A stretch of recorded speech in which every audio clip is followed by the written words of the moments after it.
Today's guest is Anil Chaudhry. He's a senior advisor for artificial intelligence at the U.S. Department of Transportation. Anil goes by Neal, and I've known him as Neal for a long time. He's a presidential management fellow. He's a graduate of ACT-IAC Partners 2022, and he's a White House Leadership Development Program fellow. And Neal and I met many, many years ago. It feels like many, many years ago, maybe in internet time. We have a shared passion for emerging technologies and how government can use those technologies to kind of further our missions. And Neal, I've been looking forward to this conversation for a long time. Thank you for having me. So, for those who have not have been lucky enough to meet you at a happy hour and have some conversation and know you a little bit more personally rather than business related, talk about your background. Talk about where you're from, who you are, and what you do. That's such a complex question, right? Who you are, I mean, the way I'd sort of define myself is really like a global nomad, a combat veteran, a public servant, a systems thinker, and a family man, right? And grew up in Africa. My parents worked for NGOs setting up schools, K through 12 schools in like just remote provincial areas. Hmm. And came to America in 10th grade. So New York City, quite different environment from, a very small remote town that I'd been used to all my life, where, you're moving every 2 to 3 years in just like a very remote town, to a city like New York City. And Right.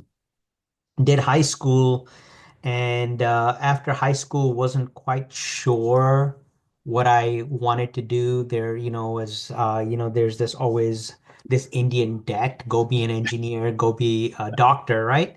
And I wasn't sure if I was in the right place for that. You know, thought I wanted to be an architect, but somewhere along the way, I probably figured out I wasn't a good architect. You know, so the army seemed like just the right place to be at the time. And that's the thing about the U.S. Army. It's just, it's a all volunteer force, and it's just this most amazing place. It's one of the few places that I believe that just has this, egalitarian approach to opportunity, Hmm. right? There's a right fit and a right thing there for everybody. Somebody may end up being like a Olympic boxer after being in the army. Somebody might be a sharpshooter. Somebody might be, like they might be a lifer. I don't know, So I was enlisted chemical operations. And then I was fortunate enough to receive a ROTC Green to Gold scholarship. And then that really allowed me to go back to school. And that's how I got my bachelor's in architecture with a minor in civil engineering. So sort of pursued some of my dream and then also like listened to my parents a little bit, right? Um, Left that, went to, as a commissioned officer, served as a logistics officer, Army Transportation Corps. And then really, while I was there, got nominated for graduate school, got a degree in management information systems while I was still on active duty and in Korea, and then did a couple other things to include being, nominated. Obviously, I didn't get selected for it, but the actual White House Fellows, the actual uh, program where they allow only active duty military and private citizens to participate. Hmm. So I was one of 6 Army officers in my year group recommended to compete for that program. Didn't make it very far, but competition is very tough for, as you can imagine, for about 25 slots. And Hmm. the type of people, I was nowhere even in that caliber. And I think they just looked at the A and the C, probably first on the list, and they're like, go do it. You know? But no, I was being a little facetious, but it's this idea that folks always look and see where you're the right fit. There are always folks in the military that are watching out for you. Hmm. That their mentor is always there. If you are a major, one of your mandates is sort of like to mentor young lieutenants. if you're a lieutenant colonel, implicitly 2 levels down, you're supposed to, you have a moral obligation to mentor captains. If you're a colonel, you have a moral obligation to sort of mentor majors, Mm. things like that, right? So that's something that I've always carried with me is this moral obligation to say, how do I help the next generation? And even when I was in the military, I was able to really get better at things. So I got really good. My operational background from a military perspective is, like management information systems, and then operational research and statistical analysis, ORSA. So, Mm. you combine that together is, about 30 years later when you look, that's why I'm in artificial intelligence, Right. because I had a grounding in those fields. And then, when, as you had mentioned, I'd left the military in '06 after a couple of combat tours, and I was like, you know, I definitely almost ran out my 9 lives, and I said, this is, time my wife and I made a decision to leave. It's a family decision. You choose to join the military, but your family chooses to leave, right? That's Yeah. sort of like the adage. And we made a decision that we're going to leave. I went to law school for labor law. Hmm. Yeah, something you probably didn't Did know. not know that. Yeah. I thought I was going to be like a small union labor lawyer fighting against the man,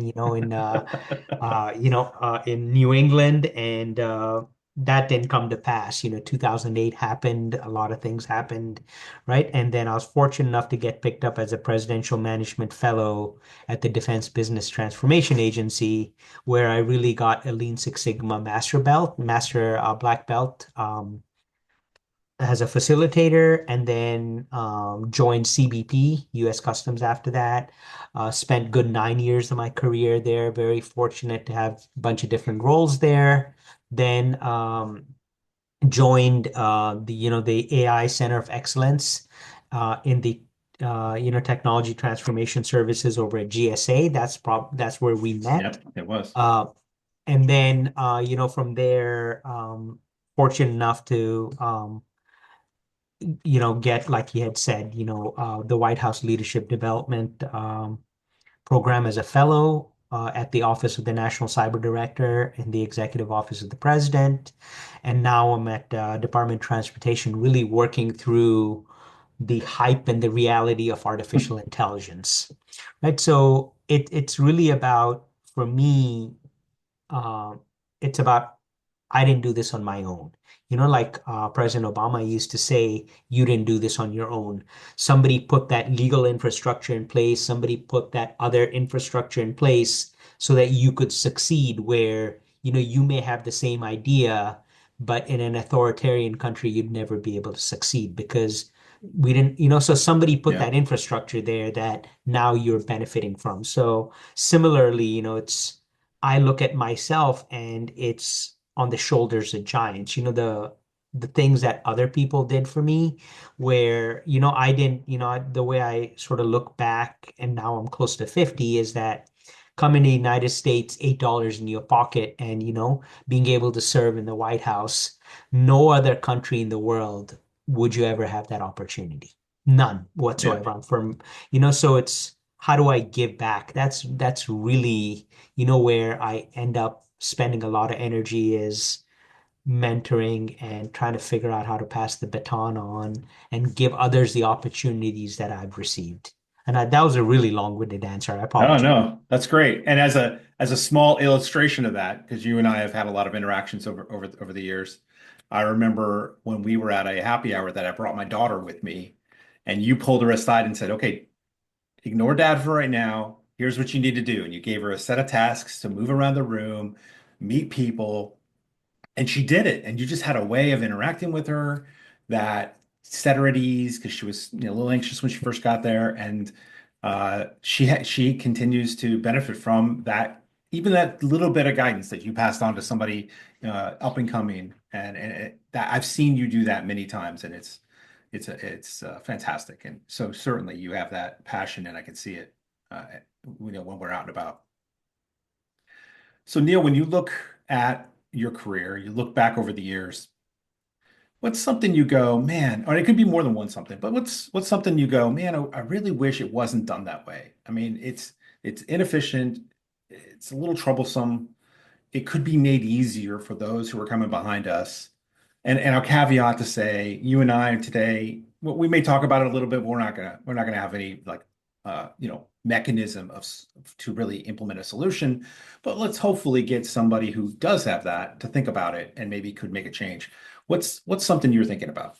So, as I look back on my life, and I've been very fortunate, like I've said, right? Like, I've fallen ass backwards. I apologize, I shouldn't That's all say, good. That's is good. into opportunity, right? Yeah. In more times than I can count. But even when I look back, a lot of it was just sort of brute force, Mm, right? And I look at it and I say, did it really have to be brute force if I only had that knowledge? mhm, And the types of things, sort of examples I'll give you is that there are these pockets of expertise. So, if you want to be a good writer, mm, or like if you want to excel at writing, University of Iowa is probably where you want to be. If your passions is mines, the schools of mining and technology in South Dakota is where you want to be, you know? yeah. So it's things like that. If you want to be in the pharmaceutical space, you have to be somewhere, pretty much in New Jersey because the sort of pharma ecosystem goes from Maryland to New York. You know, if you want to succeed as a lawyer, in a certain field like environmental law, you have to go to the University of Vermont, right? So these things, sometimes people tell you, sometimes nobody bothers telling you these things, Mm, right? And then you just struggle. yeah. And it's not that you're not capable, right? It's just that you never knew. And then sometimes later in life, you find out, that you could have done that and maybe the process you had would be a lot easier, Mm, right? And that's where, going back to even where we are in this GovCon sort of ecosystem, right? Is it's you say, for a small business, say in Boise, Idaho, right? They may be capable of doing the work, mhm. but because they're not connected to the network like a small business in Northern Virginia, say, right? They're not at the right happy hours. They're not at the right, Right. networking event. They may never get the opportunity to demonstrate that they're capable of an innovative solution, Mm, right? And it's like with the government, it's about how do we encourage this? And a lot of times we'll have programs, really good, well thought out programs like the Defense Innovation Unit used to be experimental, but it's now DIU, right? Or InQtel and other some really exceptional out of the box thinking programs where we bring innovation on, into the government. But the challenge that we always have is how do we scale it, right? And yeah. it's my hypothesis that, the worst thing you can do to a small innovative business is have their first client as the US government, first paying client as the US government, you know, because it's a small innovative company. They don't have a DCAA compliant auditing, accounting software. They don't have, their 1099 process done. They don't have their billing done. And then you're saying you didn't turn your invoice in on time. And they're like, I'm trying to put together this product. I just worked 32 hours straight. The last thing I want to do is fill out a time card, Right. right? Where somewhere along the way, the path should be it's a good, innovative idea.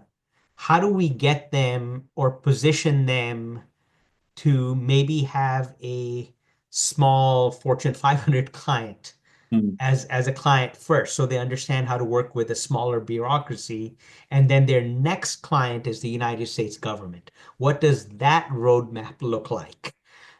So we're not just throwing Wow. them off the deep end of the pool, Hmm. right? And similarly, when we think about the US government, our federal workforce, right? We'll take somebody, we'll hire them in 1999 when, access databases were the thing, Right. right? And at that point, we're like, we did our KSAs and we did our interviews and we did all this good stuff, and they're an expert in access databases. But then over the next 10 years, we let that wonderful employee atrophy. We never give them training.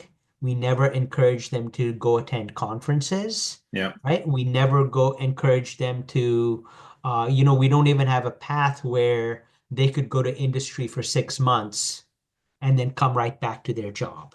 Mm. We Yeah. don't have those roadmaps. So all of a sudden, you hired somebody in 1997, and in 2024, you're like, man, all you know is access. Yeah. And we never think through that as leaders, we never built that infrastructure to allow them to grow, right? And when we think about these larger issues in government, then we say, oh no, our federal employees are so incompetent, we have to go hire private sector. And we're like, Mm. okay, in some cases, technology moves so fast that, maybe it's taking an agile approach, industry is the answer, right? But Yeah. then when we even look at how we manage some of that stuff, the cores that we have are not able to properly look and say, I can accept this product as complete, right? So all we end up Wow. Yeah. doing from a core perspective is, did you bill your 21 days times 8 hours times each FTE, and did the math work out? And Yeah. if it did, you did everything, right? But we never really look at if we have a industry partner working with us, and it's a partner, right? Hmm. It's not an antagonistic relationship. And sometimes it turns into an antagonistic relationship because from a government perspective, we don't know what we want. Industry tries its best to give it to us, and then we want them to redo it for free. Hmm. You know, and Yeah. there's no co-sharing of risk, there's no co-sharing of outcomes. Mm. you know? And then in certain cases, if we don't want to have that conflict, instead of making it a performance-based contract or an outcome-based contract, it just becomes a time and material, right?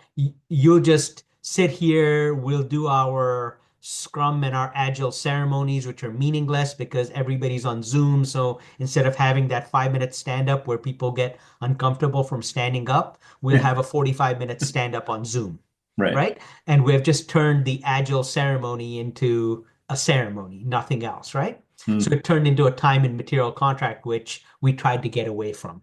But the core thing that we say, what was the fundamental breakdown, is that we didn't have a strategy for independent validation and verification by government employees. Hmm.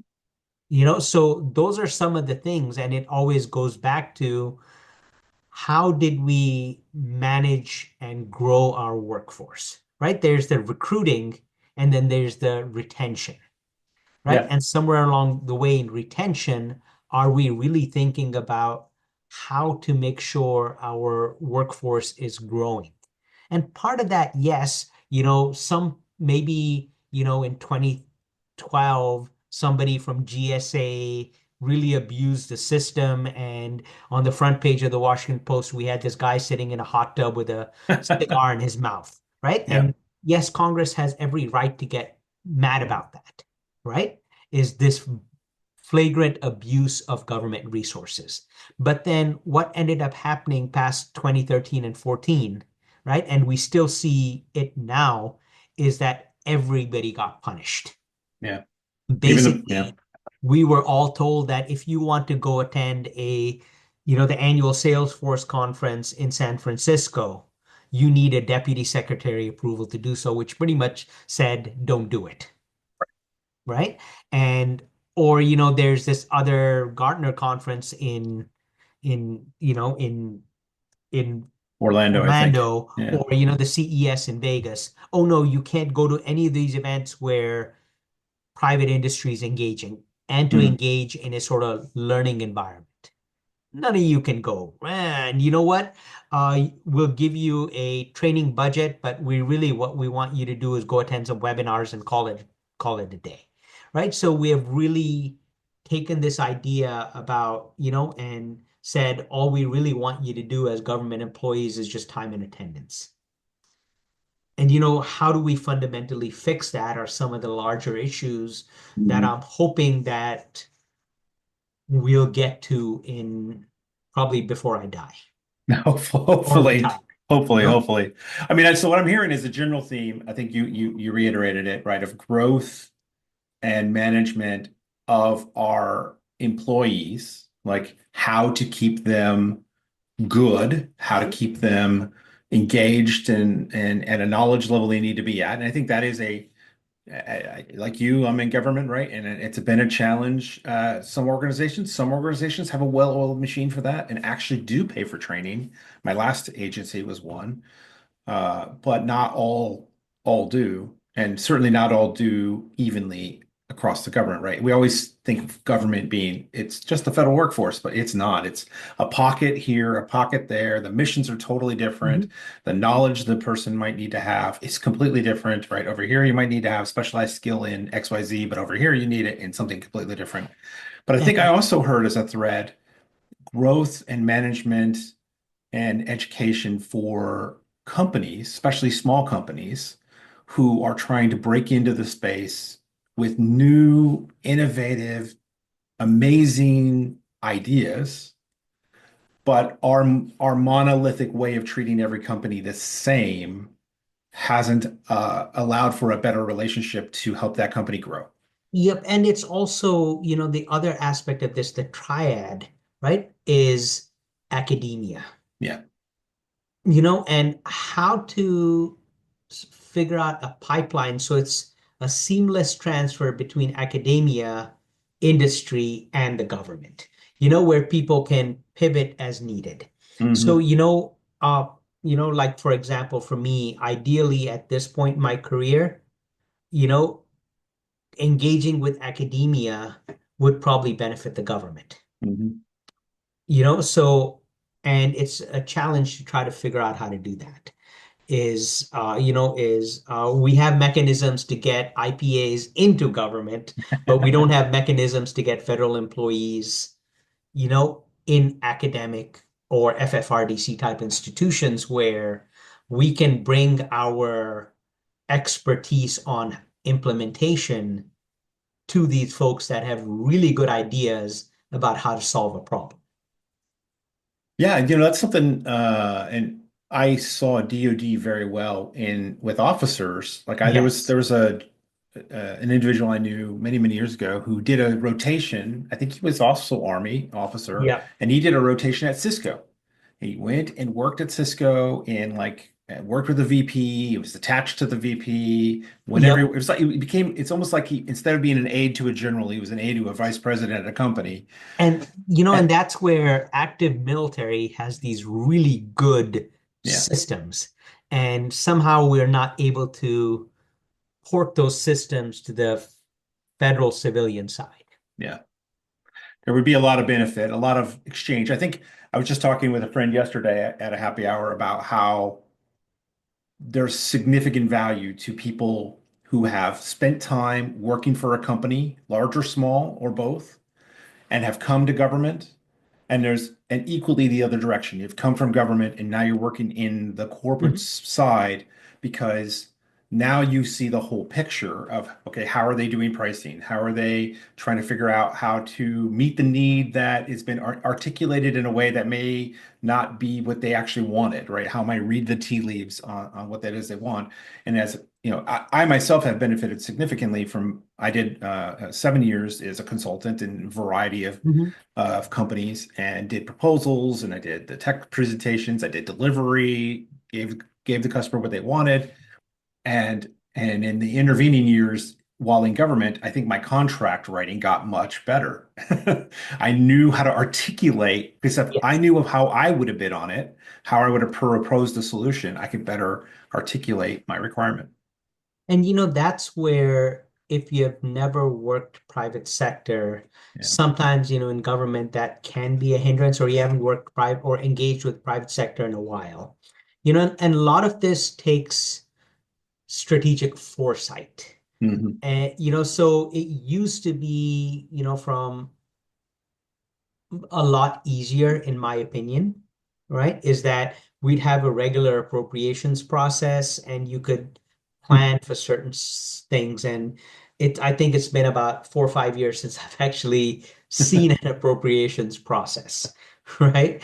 We have things, but and when you have a regular appropriations process, you can start doing things like, hey, 2 years from now, I think I know it's time for me to retire a system in about 2 years. So let me start thinking about some of these things prior. So I'm going to put out an RFI based, or maybe even I'll work with a FFRDC or some other highly technical company similar to an FFRDC, like in maybe a applied physics lab or a national lab, and say, what are my requirements for my new system? Then put out an RFI, see what the industry feedback is from your RFI. Take that, input, and it takes time, right? And then build that into a good RFP with, say, 2 rounds of question and answer, Mm-hmm. or two Yeah. rounds of, like, you're already building 90 days into the RFP process for 2 rounds of amendments so that you're not scrambling, and you can actually take those questions back to the subject matter experts as opposed to, doing the pro forma, read the contract, right? When you run Yeah. short on time, that's pretty much you get the response, read the contract. That's As right. opposed to a lot of these things, you go back to the, some of the subject matter experts and say, everybody in industry seems to be pushing back against this weird insurance requirement.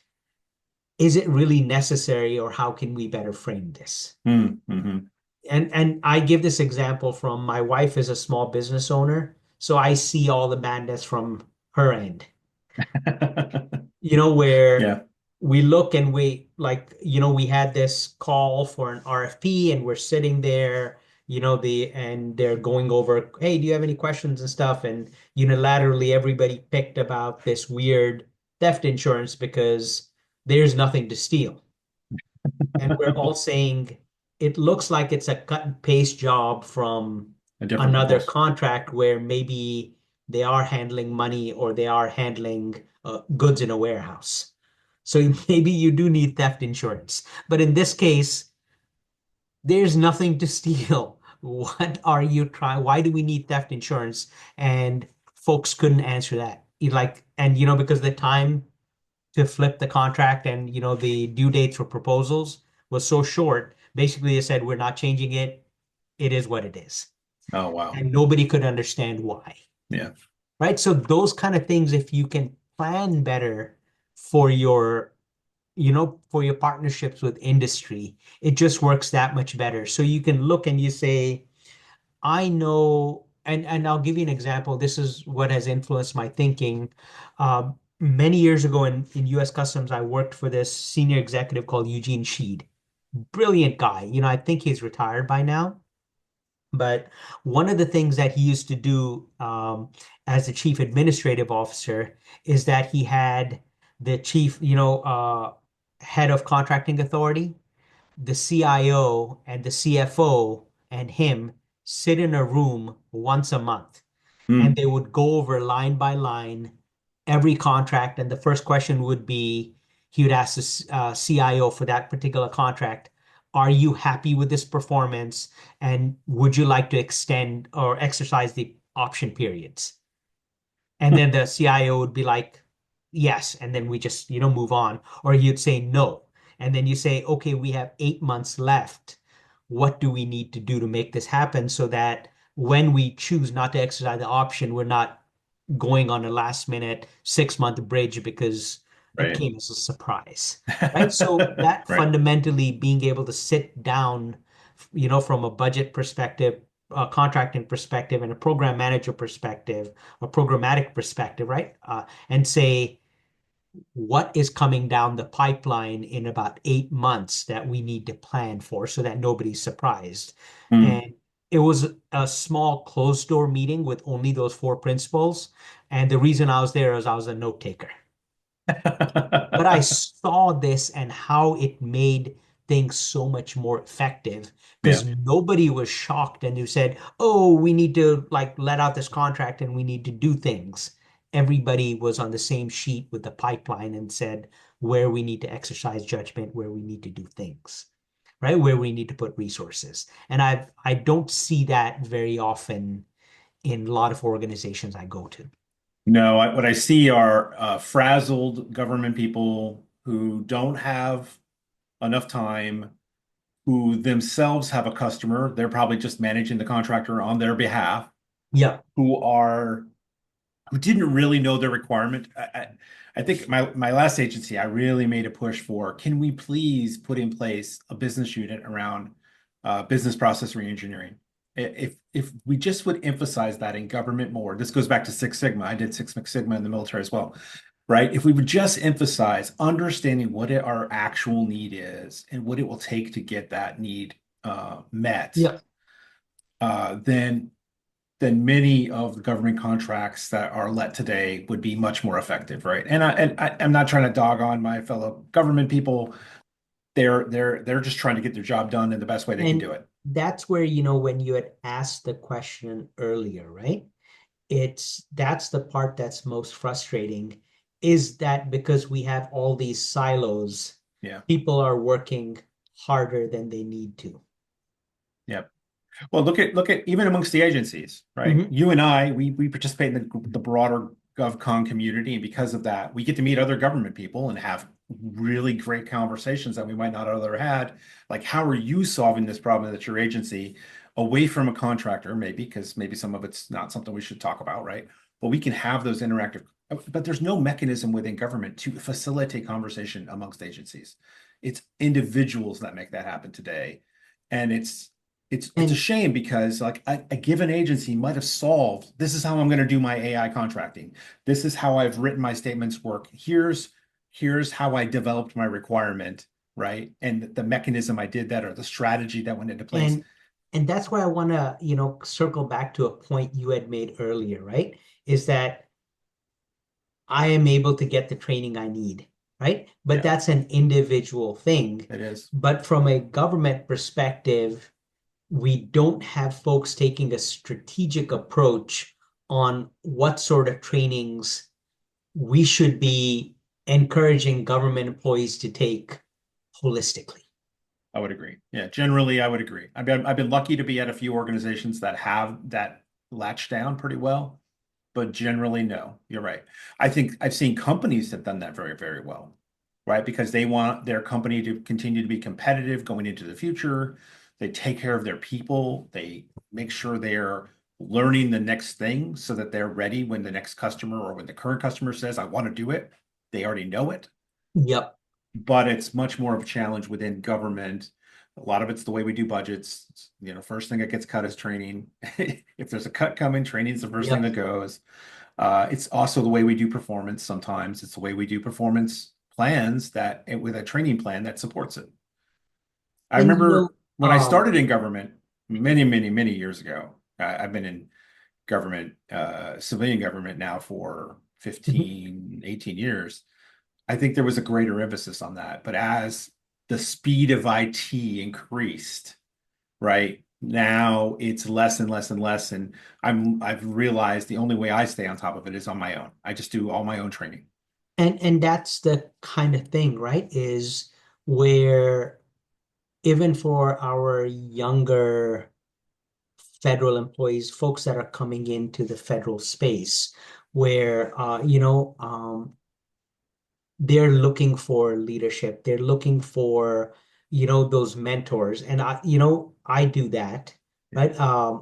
And it's individual efforts. There's nothing one of the things, and maybe because of the experiences I've had, in opportunities and stuff, is like maybe I have a more higher expectation, where I'm almost as, I remember as a second lieutenant, one of the mandatory first classes I had to go to was budgeting because my leadership said there's no way we're going to have, a young lieutenant living on rice and beans because they don't know how to manage their money. If they don't know how to manage their money, how are they going to manage their staff?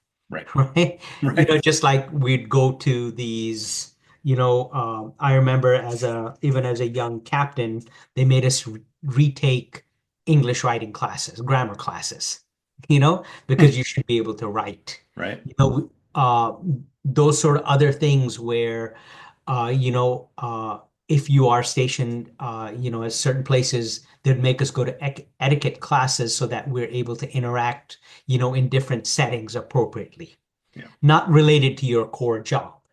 Right.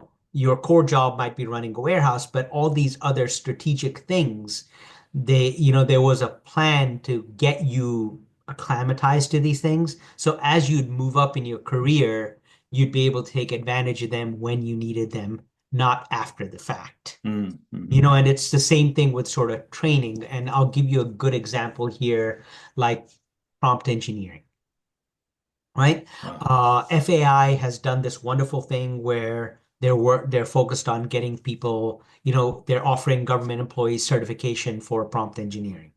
And it's basically, rebadged commercial course, and it's still good, right? Yeah. But the thing is so abstracted that you have to be willing to experiment and learn on your own time, and then you can't use it in your workplace. So then you went and attended all this training, you did all this education, and because you never applied it, that skill just atrophies, Right. right? Yeah. So, and then there's no strategic plan to fix that. Yeah. That's a problem across the board, right? I have had very motivated people who work for me who just consume training because they Yep. see we're going to be a cloud. A cloud is the thing. Federal government only cares about, let me go learn everything I need to know about the cloud. And then they never have a mechanism to use those skills. And some of that is management's fault, right? Because we haven't articulated, well, Yep. here is what your job is really going to be. Sure, we want you to be knowledgeable on some things, but you're never going to be the person who And touches it. It's kind of, going back to some of the best practices from the military. Yeah. At one point, I was a recruiting company commander, right? And this is where, you're responsible for a certain geographic area, and all the army recruiting that happens in that area is your responsibility. So, recruiting is an art and a skill. You may be assigned as the regional manager in that, area, but you know nothing about recruiting. And the recruiters, army recruiters, have done it a couple of years, so they've gotten much better at it. But the way you got empathy is you were forced to recruit somebody every so often. And going through that process, you understood what it took. Yeah. And similarly, when I think about, a lot of technical areas in the federal government, we don't have opportunities, say, if you are in the CIO shop in the infrastructure division, where you're actually doing S3 bucket configuration. And you do that for like, maybe it's not full time, but you're doing it maybe 3 hours a week, just so that you understand how Right. how these things work and how technology is evolving, Mm. right? Or if you're, say, in the policy place, writing something, if you're in the marketing space, doing some A/B testing, Mm. being able to actually use that skill so that you can properly supervise and give guidance to your industry partner. That's sometimes lacking. That's true. So, and I've actually, been in some meetings sometimes where, you'll have two teams sitting across from each other, and the government leads are like deer in headlights, and all the conversations are happening between the industry partners on both sides, Right. right? And that's a And sad situation to be in because it's not supposed to be that way. exactly, but then how do you continually like get people to work on their craft? They don't have to work on it full time, but enough to be knowledgeable about it to be able to properly supervise it. And that's that strategic mind shift in government is that if we're trying to leverage, you know, uh, and basically, arbitrage our way to success where we say we don't have enough government employees, one, because they're expensive, two, because they're few, so we can leverage cheaper, faster industrial partners, right? But then if we're talking about that, you still need to be able to and maybe I'll go back here is that my uncle runs a restaurant. And one of the things he has always said is never own a restaurant if you don't know how to cook, Mm. because then you're at the mercy of the cook, That's true. That's right? true. So you don't need to be cooking every day. Yeah. But what you need to be able to do is if the cook throws a tantrum, be able to step into the kitchen to at least take care of that night's flow. And that's where I sort of see, the challenge with government is do we know enough that we can step in if we have an issue with the industrial partner? Mm. Yeah. And right now there are many places in government where because we have let these skills atrophy, the government employee can't parachute in Right. to work and stabilize the ship. They don't, they might not be the fastest, best person to do it, but they're not even in a position to do it. Right. That is a tremendous problem.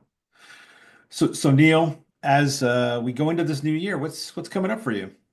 Um, you know, uh, I am really looking forward to where innovation is going to go in the AI space. Hmm. And everybody seems to be very excited about agentic AI. But the fact that I've been on the RPA train before and seen how that went, I'm not sure I have very high hopes for agentic AI in highly regulated environments. Wow. Yeah. But there will be something. I know there's the new executive order, right? That's gonna make AI a priority.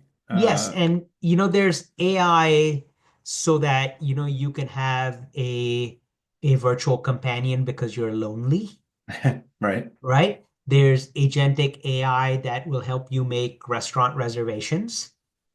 There's agentic AI that will work really well to, that if you have a customer service complaint, work through to help you get to the right people and file the right forms. Yep. Right? But from a government, institutional, bureaucratic government perspective, and not just federal, but state, local, territorial, tribal, is that will we be able to work through a lot of these governance issues to be able to leverage agentic AI? And then the larger picture becomes if we do implement agentic AI, it may not mean a lot for the federal workforce, but what does that mean to our augmented workforce, which is our industry partners? Hmm. Because now you may not need a industry partner with a FTE count of 42. You may just need that industrial partner with a FTE count of 3, Well, right? save us some money. Yeah. So, but we're saving money, but to what end, right? And maybe what we'll have is we may end up in this situation where industry starts to atrophy. And Hmm. then when we need to scale up our defense industrial base because of a nation state conflict, we won't be able to do so. Wow. Well, Neil, that's food for thought as we move into the next year. I want to thank you so much for coming on the podcast. I always enjoy chatting with you, and I look forward to the next time we see each other in person. Absolutely. Have a great night, Jeremy.